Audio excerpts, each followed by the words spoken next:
Soya ചങ്ക് ഇഷ്ടമില്ലാത്തവർ പോലും ഇങ്ങനെ ഉണ്ടാക്കിയാൽ കഴിച്ചിരിക്കും. അത്രയ്ക്ക് ടേസ്റ്റി ആയിരുന്നു ഇത്. കുട്ടികൾക്കൊക്കെ വളരെ ഇഷ്ടപ്പെടുന്ന ഒരു നല്ല റെസിപ്പിയുമായിട്ടാണ് നമ്മൾ ഇന്ന് വന്നിട്ടുള്ളത്. നമ്മളെ സ്വന്തം ചങ്കാണ്. നമ്മൾ 200 ഗ്രാമിൻ്റെ ഒരു പാക്ക് സോയ ചങ്കാണ് എടുത്തിട്ടുള്ളത്.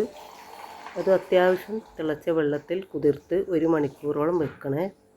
സോയ കൊണ്ട് ഇതുവരെ ഇങ്ങനെ ഒരു കറി ഉണ്ടാക്കിയിട്ടില്ലെങ്കിൽ തീർച്ചയായും നിങ്ങളൊന്ന് ട്രൈ ചെയ്ത് നോക്കണേ. അത്രയ്ക്ക് ടേസ്റ്റ് ആയിരുന്നു. സോയയാണ് തോന്നേ ചെയ്യില്ല. കാരണം ഇത് കുതിർത്തി വെച്ചുകൊണ്ട് അതിൻ്റെ ഒരു കുത്തലിൻ്റെ രുചിയൊക്കെ മാറിയിട്ടുണ്ട്. കുട്ടികൾക്കെല്ലാം നന്നായി ഇഷ്ടപ്പെടുന്ന ഒരു അടിപൊളി റെസിപ്പിയാണ്.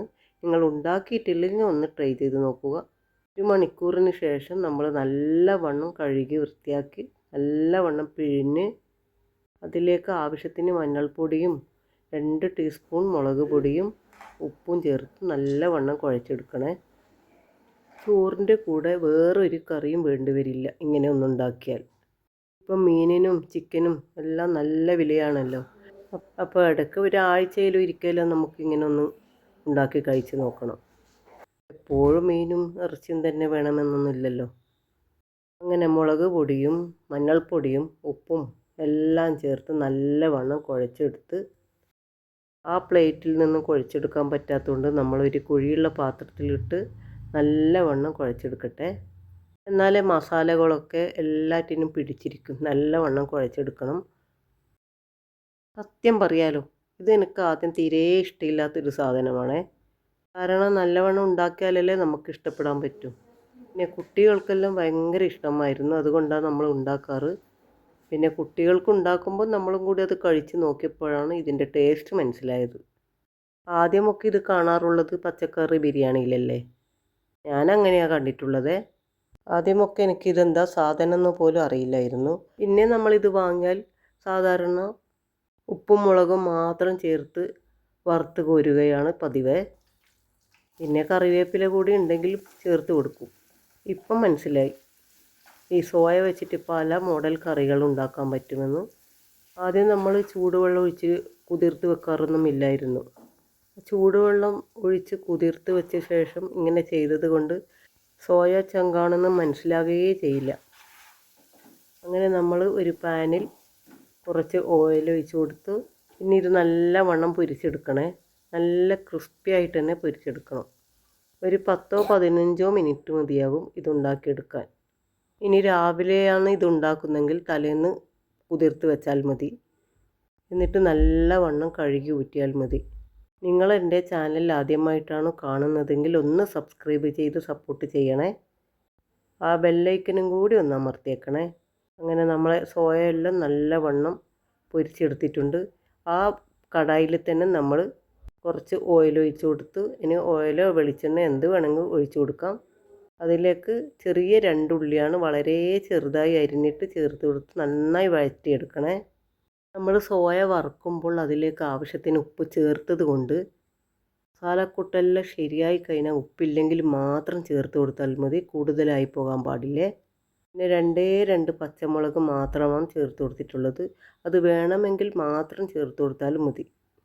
കാരണം നമ്മളിതുണ്ടാക്കിയപ്പോൾ കുറച്ച് എരിവ് കൂടിപ്പോയിരുന്നു. അതുകൊണ്ടാണ് പറഞ്ഞത്. നിങ്ങൾക്ക് വേണമെങ്കിൽ മാത്രം പച്ചമുളക് ചേർത്ത് കൊടുത്താൽ മതി. ഞാൻ ചേർത്ത് കൊടുത്തത് കാശ്മീരി ചില്ലി പൗഡറാണ്. അപ്പോൾ കുട്ടികൾക്ക് കൊടുക്കുന്നതിലും കുഴപ്പമൊന്നുമില്ലല്ലോ. ഉള്ളിയൊക്കെ നല്ലവണ്ണം വഴറ്റി വന്നപ്പോൾ നമ്മൾ അതിലേക്ക് തക്കാളി കൂടി ചേർത്ത് കൊടുത്തിട്ടുണ്ട്. ഒരു തക്കാളി മാത്രം മതിയാകും. എല്ലാം കൂടി നല്ലവണ്ണം വഴറ്റിയ ശേഷം നമ്മൾ ഇഞ്ചിയോ വെളുത്തുള്ളിയോ ഒന്നും ഇതിൽ ചേർത്തിട്ടൊന്നുമില്ല. അതിൻ്റെ ഒന്നും ആവശ്യമൊന്നുമില്ല. ഇല്ലെങ്കിൽ തന്നെ നല്ല ടേസ്റ്റ് ഉണ്ടായിരുന്നു. കുട്ടികൾക്കൊക്കെ സ്കൂളിൽ കൊടുത്തു വിടാം. നല്ല കറിയാണ് ഇത്. പിന്നെ അതിലേക്ക് നമ്മൾ ചേർത്ത് കൊടുത്തത് കുറച്ച് കറിവേപ്പിലയാണ്. പിന്നെ പൊടികളായിട്ട് നമ്മൾ അതിലേക്ക് ചേർക്കുന്നത് ചിക്കൻ മസാലപ്പൊടിയാണ്. നിങ്ങളുടെ കയ്യിൽ ബീഫിൻ്റെ മസാലപ്പൊടി ഉണ്ടെങ്കിൽ അതും നല്ല ടേസ്റ്റ് ഉണ്ടാവും. പിന്നെ മല്ലിപ്പൊടിയൊന്നും ചേർത്ത് കൊടുക്കുന്നൊന്നുമില്ല. ചിക്കൻ മസാലപ്പൊടി മാത്രം മതി. അതും വളരെ കുറച്ച് മതി. അങ്ങനെ മസാലകളൊക്കെ നന്നായി വഴറ്റി വരുന്നുണ്ട്. കുറച്ച് ഗരം മസാല കൂടി നമ്മൾ അതിലേക്ക് ചേർത്ത് കൊടുത്തിട്ടുണ്ട്. പിന്നെ ആവശ്യത്തിന് നോക്കിയിട്ട് ഉപ്പ് ചേർത്ത് കൊടുത്താൽ മതി. നമ്മളിതാ ചേർക്കുന്നത് ചിക്കൻ മസാലപ്പൊടിയാണ്. ഒരു 1-2 ടീസ്പൂൺ മാത്രം മതിയാകും. എല്ലാം കൂടി വീണ്ടും നല്ലവണ്ണം വഴറ്റി അതിലേക്ക് നമുക്ക് പൊരിച്ച് വെച്ച സോയ കൂടി ചേർത്ത് കൊടുക്കാം. പിന്നെ ഇതിന് കുറച്ചെങ്കിലും ഒരു പുളിരസം വേണമല്ലോ. പുളിയായിട്ട് വേണ്ട, ഇതിൻ്റെ ഉപ്പൊന്ന് ബാലൻസ് ചെയ്യാൻ മാത്രം നമ്മളൊരു 1/4 ടീസ്പൂൺ വിനാഗിരി കൂടി ചേർത്ത് കൊടുത്തിട്ടുണ്ട്. നിങ്ങൾക്ക് എൻ്റെ ഈ വീഡിയോ ഇഷ്ടപ്പെട്ടെങ്കിൽ ഒന്ന് ലൈക്കും കമൻറ്റും എല്ലാം കൂടി ഒന്ന് ചെയ്തേക്കണേ. എല്ലാം കൂടി വീണ്ടും നല്ലവണ്ണം വഴറ്റി അതിലേക്ക് കുറച്ച് വെള്ളം ചേർത്ത് കൊടുത്താൽ മതി. കൂടുതലൊന്നും ആയിപ്പോവണ്ട.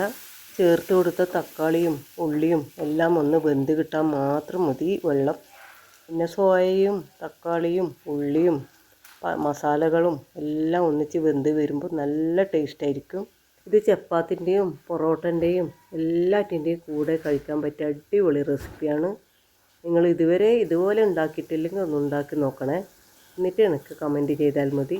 ഇപ്പോൾ നമ്മൾ ചേർത്ത് കൊടുത്തതാണ് വിനാഗിരി, ഒരു 1/4 ടീസ്പൂൺ മാത്രം. ഇനി അവസാനമായി നമ്മൾ ഇതിൽ ഒരു 1/4 ടീസ്പൂൺ ബിരിയാണി ഗരം മസാലയില്ലേ, അതുകൂടി ചേർത്ത് കൊടുത്താൽ ഇനി ഇത് സോയ ചങ്ക് എന്ന് പറയേ ചെയ്യില്ല. പക്ഷെ എല്ലാം കറക്റ്റ് അളവിലായിരിക്കണേ. മുളകും മസാലപ്പൊടിയും ഒന്നും കൂടിപ്പോകാൻ പാടില്ല. നമ്മൾ ഈ കാണിച്ച അതേ അളവിൽ ചെയ്താൽ നല്ല ടേസ്റ്റ് തന്നെ കിട്ടും. അത് നമ്മളെല്ലാ മസാലകളും സോയയും എല്ലാം നല്ലവണ്ണം ഒതുക്കി നമുക്കൊരു മൂടി വെച്ച് കുറച്ച് സമയം വേവിച്ചെടുക്കാം. ഇതിൻ്റെ വെള്ളം ഒന്ന് വറ്റി കിട്ടുന്നത് വരെ മാത്രം ഒന്ന് ചെറിയ തീയിൽ വേവിച്ചെടുത്താൽ മതിയേ. നിങ്ങൾക്ക് കാണുമ്പോൾ തന്നെ മനസ്സിലാവില്ല ഇതിൻ്റെ ടേസ്റ്റ് എന്തായിരിക്കുമെന്ന്.